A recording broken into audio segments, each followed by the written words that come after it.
एक ताजबागच्या परिसरामध्ये मद्रसा आहे. त्या ठिकाणी 10 मुलं शिक्षणासाठी रेसिडेन्सी राहत असलेली होती. या ठिकाणचे जे शिक्षक आहेत, ते शिक्षकांचे मित्र त्या ठिकाणी अधूनमधून त्यांना भेटण्यासाठी येत असे. 19 तारखेच्या रात्री तो त्या ठिकाणी मद्रस्यामध्ये आला होता. आल्यानंतर त्यांनी त्याच्यातला जो पीडित मुलगा आहे त्याच्याबरोबर लैंगिक अत्याचार करण्याचा प्रयत्न केलेला होता.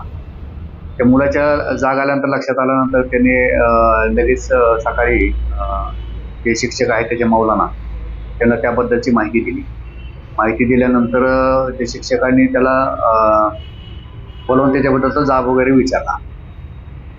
ही घटना 19 तारखेची 20 तारखेची सकाळची घटना आहे.